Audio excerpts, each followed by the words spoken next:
Julian Korfine on the top of your screen. Percy Fang down below. Mono red aggro. Julian is on the play, kicking things off with a Storm Chaser's talent. And for anyone who gives two hoots, Reed and I decided that we tied in our predictions with 3 Is It Prowess, 2 reds, and then, a couple others chucked in there. I think we got like 6 out of 8. That's not bad. I'm giving us credit for 7 out of 8. We both were one off, so I was missing Omniscience, which did not appear in the top 8, and you were missing Pixie? Oculus.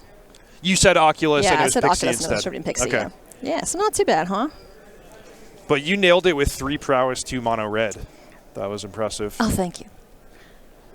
Speaking of impressive, we got Julian showing his prowess as these little otters, getting in some chip damage here and there up against Percy. Hired Claw on the other side of things, holding his own thus far. Can Percy get a Magebane Lizard down on turn 2? I would love to see it.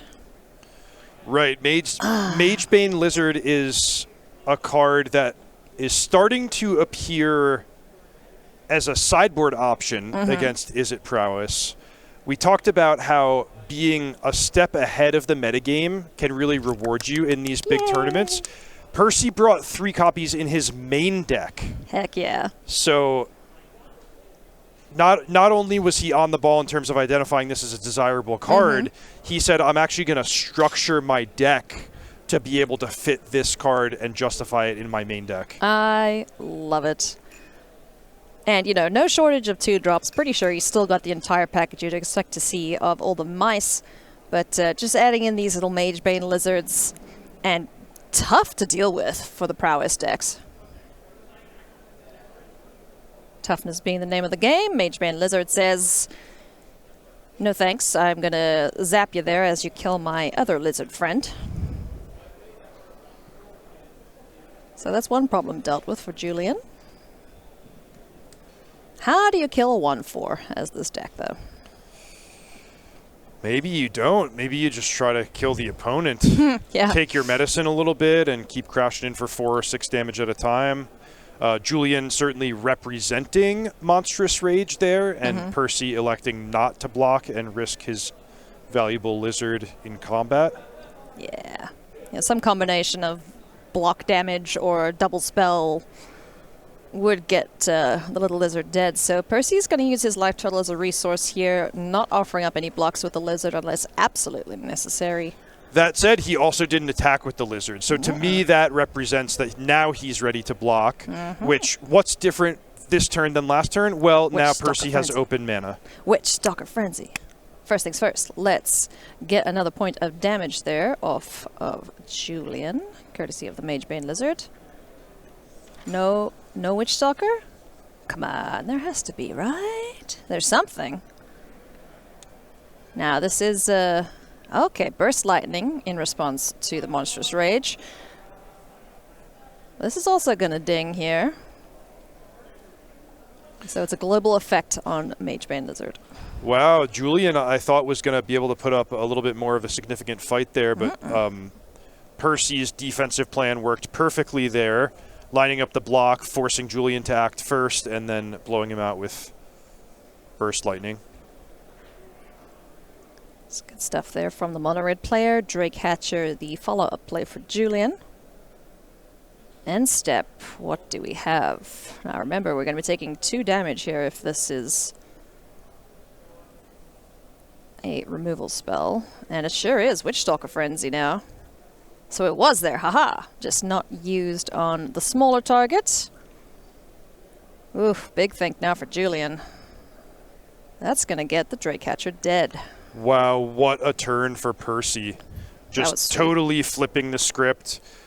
Exactly what he needed, given that he was on the draw against a good hand from Is It Prowess.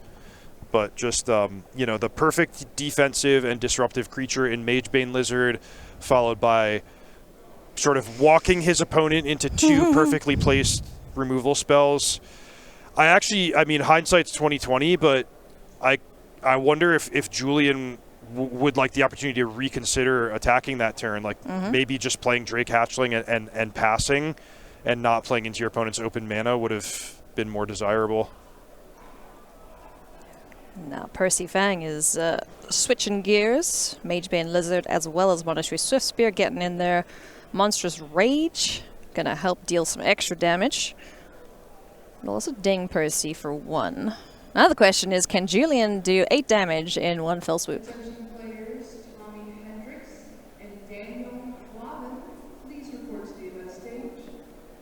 Let's see what you got. Percy at 8, 1 mountain untapped. Gotta think he has a way to deal with the otter on the board, the only valid attacker at the moment.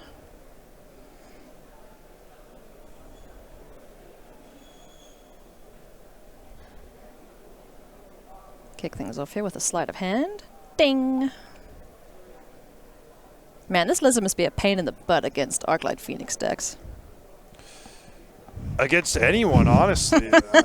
Yeah, particularly these blue spell-based decks that are looking to actually cast multiple spells in the same turn. But I could see that being a headache even against, you know, Chris Patello if we see that match later today. Like anyone who's coming with 20, 30 non-creature cards in their deck, it's going to really accumulate. Just an extra little tax you have to pay for your card advantage. Julian having a big think as to which one he wants. Not a very well-played card is this little lizard, so just double checking what it does. I have a feeling that we'll see it show up in many more decks going forward.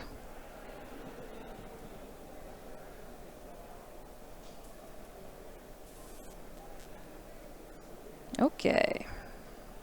Attack time. Here comes 2 power in. Percy should go to 6 here. Okay. All right, so Julian taking the gamble that he will get another turn in this game. Percy has 3 damage showing. Can use the Rockface Village to pump up the lizard if he wants to. Very nice. And then what, in addition to that, can get Julian dead this turn? You also figure if he can put Julian to, like, you know, 1, 2, 3 life, it really makes it difficult for him to play against the Magebane Lizard. So every damage counts this turn. Absolutely. So Percy doing some math here. So 4 damage at face value.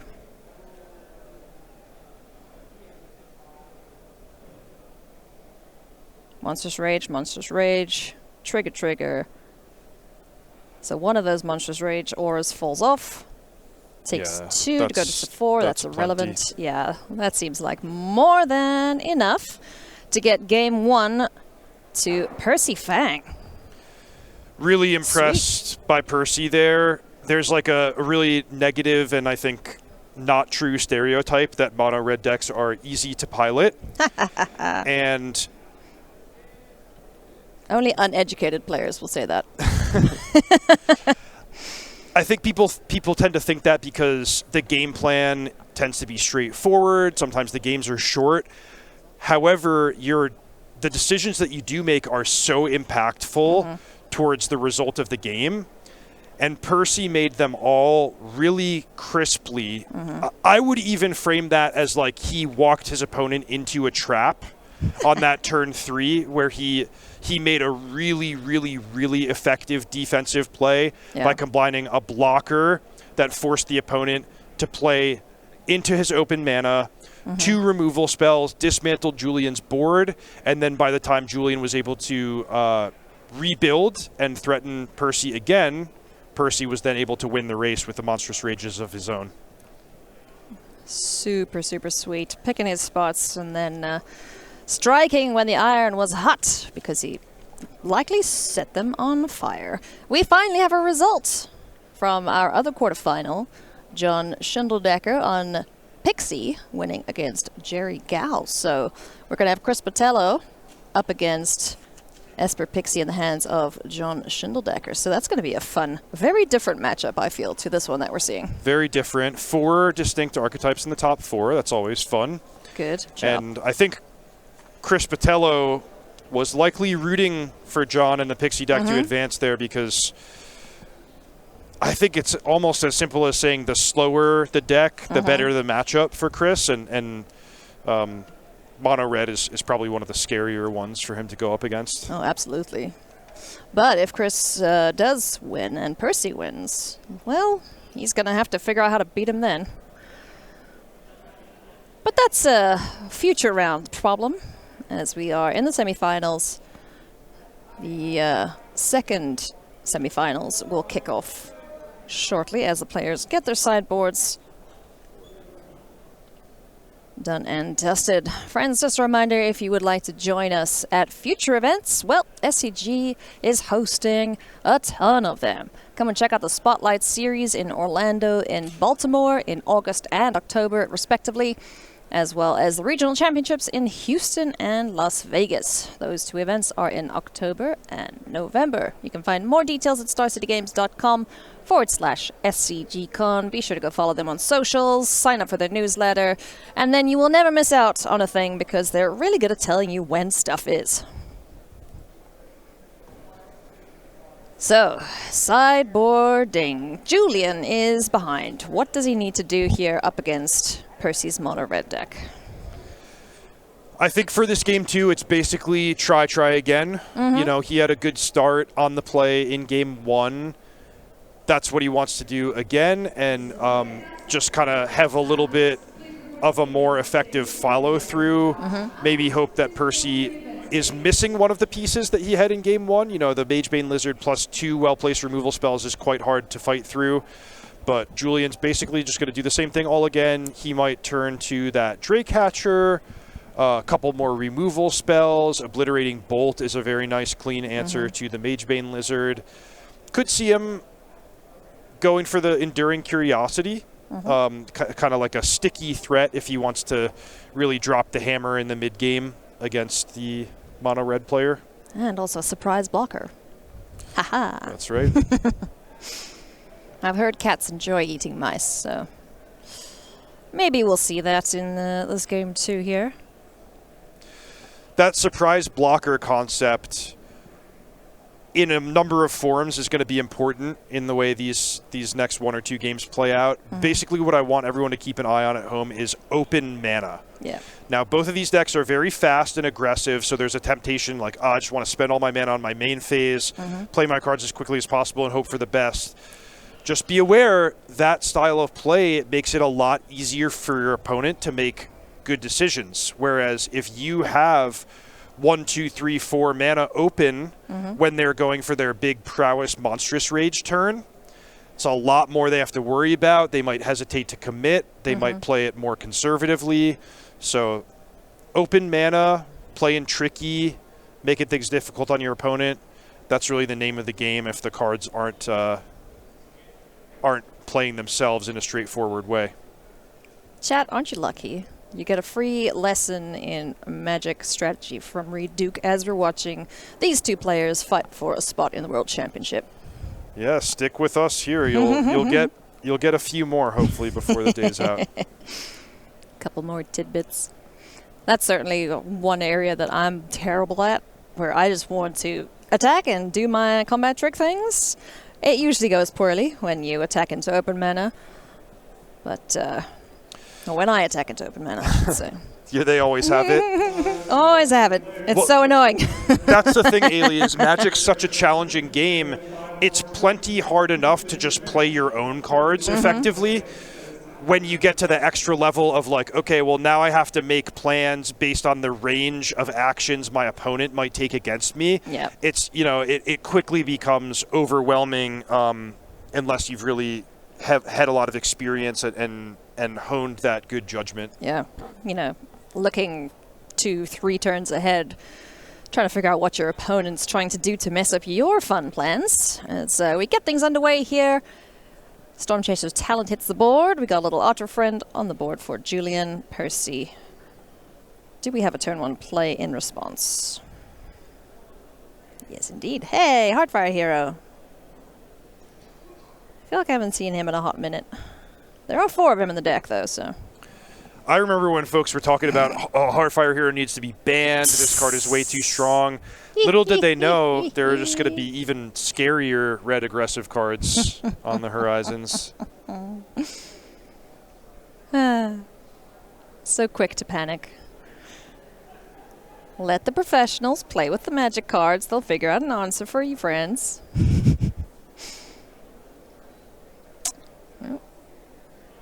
Looks like we have a judge getting in here.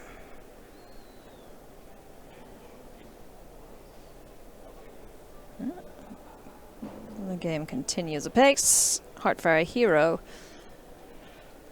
getting in for a point of damage down to 19. Goes Julian, followed up by a Hired Claw. And a Burst Lightning. Sweet. Okay. So Otter down. Triple 1 mana opening is really effective from either side of the battlefield. In a fast matchup, the best way to keep pace is just to make sure your plays are crisp and efficient. And also, there's no time limit in this, so you're not worrying about a clock. The tournament has to now wait for you, so none of that pressure. Is a nice change of pace. Torch the tower, takes care of Heartfire Hero. The turn passes back. What's Percy got here for turn 3? Rockface Village, land for turn. In for 1/2. Courtesy of the triggered ability on Little Hired Claw. Okay, and just leveling it up. Giving itself a counter. Really interesting. Julian's turn was main phase Torch the Tower and then no second play, which would have, of course, been quite nice with Corey Steelcutter on the battlefield. Yeah. But makes me wonder what could he be setting up? What could be in his hand? Counter spells, perhaps? I mean, how many of those do you have or want in this matchup? It would mostly be Spell Pierce that we're talking about. Ah, this town ain't big enough.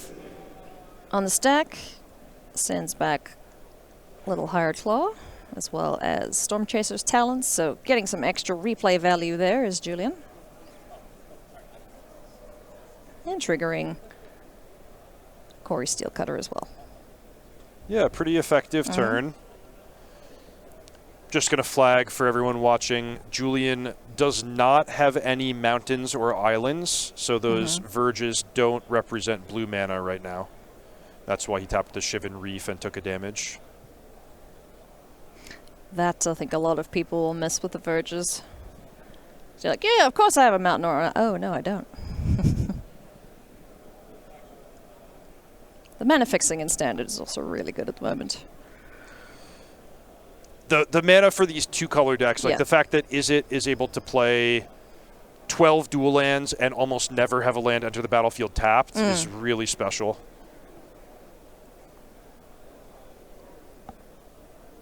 So a chip shot here and there between these two players.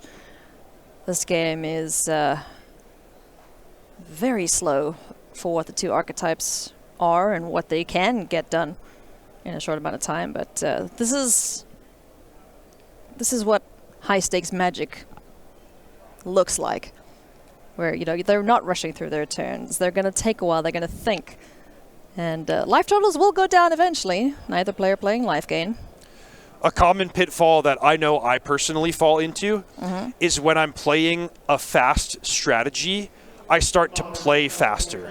Yeah. Like, oh, I'm aggressive, I'm rushing, I'm trying to get you dead as quick as possible.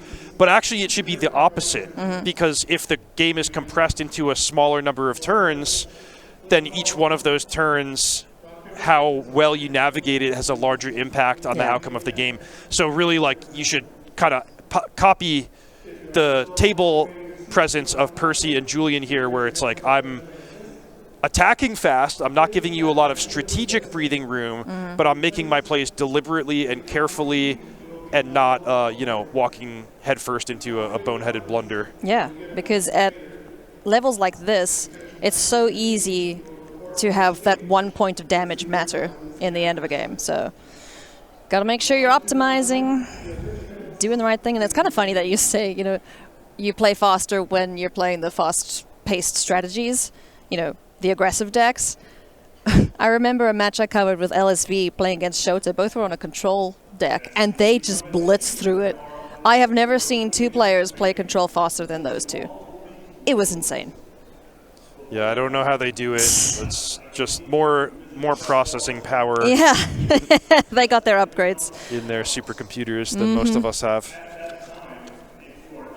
They got their orders in before the scalpers got all the cards, I tell you. No, I haven't been looking for a new graphics card. Can you tell?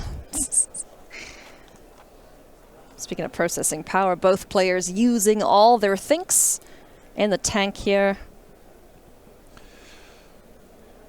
This game, I think, kind of shows the advantage of the Izzet deck over the mono red deck, where if both players just have really good draws and play, you know, optimal cards on every single turn, the mono red deck looks great, right? Because its mana base is all untapped, painless lands. It doesn't have to waste any time or mana setting up its draw. Yeah. It just plays creatures and bashes you. But the flip side of that is you don't have these, you know, card selection spells to smooth your consistency. Yeah. So I would describe mono red as having a larger gap between its best draws and its worst draws. Whereas the Izzet deck's always going to have to take a little bit of time to do its opt sleight of hand thing, but it's less likely to kind of peter out and run out of gas in this mid-game stage, as it appears Percy is now doing. Yeah, it's just at the mercy of Julian at the moment, wishing that there was a Magebane Lizard on the board, because that's a lot of damage coming in now, and plenty of spells cost on his turn. Witchstalker Frenzy can deal with one of these critters. Can Julian say no thanks and get us to a game 3? Not quite. So how large is that? It was 5. Goes down to 3. And one burst lightning away from getting a little dead here is Percy Fang. Needs 2 pieces of removal to deal with these threats. Otherwise, we're going to go to game 3.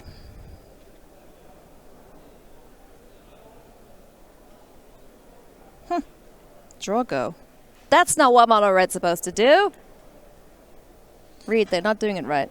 Yeah, does not bode well for Percy. I don't think there's really any combination of cards where he's going to have a good time here.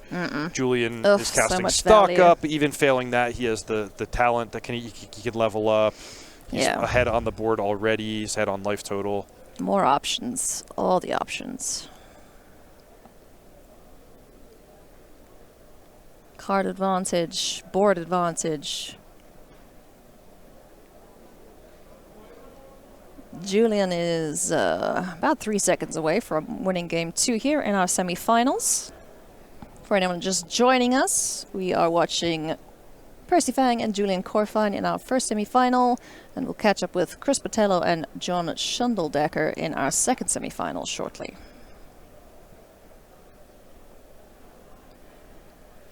That's a lot of tokens. And Percy's seen enough. Cool, red. Let's go. Game 3. Percy gets to be on the play. That's a pretty big deal. Very big deal, yeah. So this will be the first game in the match where Percy gets to... Actually, Percy as our 8th seed, he doesn't get a lot of games on the play. No. Especially since he hasn't done much losing yet. But that's rough. He'll certainly cherish this one where he gets to come out of the gates fast. If he has a good draw, then he'll have the Izzet player on blocking duty, which, as we know, is not the strength of that Izzet prowess deck. It's going to be interesting to see if players are happy with their opening 7, because I know that, you know, opening hands in this situation, it's very dependent on whether you're on the play or you're on the draw. So, you know, Percy Fang's ideal opener would probably be Heartfire Hero into either a Lizard or another hasty threat into then just remove whatever nonsense Julian's got on the board. So let's hope the top of the decks play nice. Yeah, exactly right. Whichever player is on the play wants to deploy some threats early, and then in those mid-game turns, you want to you want to really be interacting and making sure you can remove your opponent's most important cards off the battlefield. Multi-spell on the key turns. Just realized Julian has a lot of cards, just one-of fun-ofs in his sideboard. Thank you, judges. Keeping our players hydrated. The 1 and 2 ofs is actually a pretty common configuration for blue decks with a lot of card selection. And the reason it works so nicely is, okay, you have 1 disdainful stroke in your sideboard. That's not a lot. You don't think about having that in your opening hand that often. But when you play a long game in a matchup where disdainful stroke is good, you get to see 20, 25 cards out of your library between your slate of hands, your stock ups. Sometimes you get multiple uses out of it with Storm Chaser's talent. So this is a strength of the blue decks in that you get to actually make your singleton sideboard cards give you a lot more mileage on average. As compared to Percy's deck, okay, great. Case of the Crimson Pulse, that's a really cool card. It can be good in the right situation. It's kind of just, random chance if it's in your top 11 or 12 cards. So it's a different ball game in that sense. Yeah, you can see the cards. He's like, it'll be fine if I don't see this versus Sunspine Link's a 4-of. If he really needs that in a matchup, he's really going to bring all of them in and try and find it. Friends, if you would like to keep up to date with everything happening at SCG Cons, at regional championships, at the Spotlight Series, go and sign up for the newsletter at starcitygames.com/, well, you guessed it, newsletter. Tarkir Dragonstorm is available to order now. You can check out the upcoming events, the next one being Indianapolis at the end of May, and our flash sales, which is also happening now, and that ends tomorrow. So if you want 10% off singles, you got to go to starcitygames.com, man. All right, Magic players. Are you ready to rumble? They sure are. They were so fast, they were just like, yeah, let's go, let's boogie. A mouse died while I was shilling for a newsletter. Seems like both players kept 7, both players with, ideal first turns at least. Heartfire Hero had a backup. Okay. That's a plotted Slick Shot Show Off. I love that play since Percy happened to have 1 mana open there, representing a possible Burst Lightning or Torch the Tower. Is it the first time we've seen that bird in this matchup? I think so. Yeah, this is one of the matchups where I think a lot of players perceive Drake Hatchling to be the superior 2-drop. Or I should say the more desirable 2-drop in the matchup compared to Slick Shot Show Off. Ooh, nice. Manifold Mouse alongside our Heartfire Hero. So that's going to apply some extra pressure to Julian's life total here. Got to find some removal for this little rodent friend.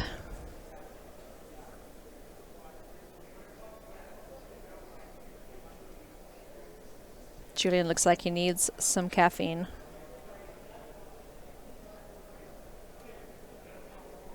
I'm sure the adrenaline will kick in. of a high-pressure match like this is worth something. Oh yeah. Can you let us know what's at stake here? Give us a little bit context about the top 4 of the regional championship. Read all the marbles. This is a pretty big deal. This matchup, like Corey and Jim alluded to, is probably bigger than the finals itself. Yeah, sure, there's 20K up for grabs for the winner and 10K for the runner-up, I believe. But the winner of this goes on to the World Championship. And that is probably a once-in-a-lifetime chance or opportunity for a lot of players. As we see a Braid take care of the Manifold Mouse here. Are we going to see a response? Yep, Burst Lightning to take care of our flappy friend. Yeah, World Championships, the most prestigious tournament of the year, almost like a Super Pro Tour in terms of a smaller, more elite field, bigger prize pool, more difficult to qualify for. So I don't have the numbers in front of me, but I would presume there's only like a couple of dozen people in the world who currently know that they're going to be going to the 2025 World Championship. It's that exclusive. Even the mainstay Pro Tour players, it's not a given that you're going to be there. What was your first World Championship? My first World Championship was 2010 in Chiba, Japan. Sweet. The World Championship has gone through a number of iterations in my time. Back then, it was basically equivalent to a Pro Tour, except that it had 3 formats that the players had to play instead of just 2. Oh, cool. What was the third one? Assuming draft constructed. Yeah, draft and then 2 different constructed ones. Oh, cool. So for my first Worlds, I want to say it was standard and extended, back when extended was a format. So kind of like modern day standard and pioneer? Right. Okay. Sweet. Any memorable moments from that tournament for you?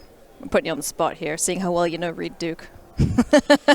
Yeah, I had a good deck in standard, a middling, 3-3 finish in draft, and then a really bad extended deck on the third day, unfortunately. So I had fun getting to kind of go deep into the tournament, but I did not wind up with a positive record. Focusing back here on the match, Percy Fang is applying the pressure. 2 Manifold Mice now, and Heartfire Hero growing, so taking Julian down to 10. Desperately needs an answer for these 3 mice.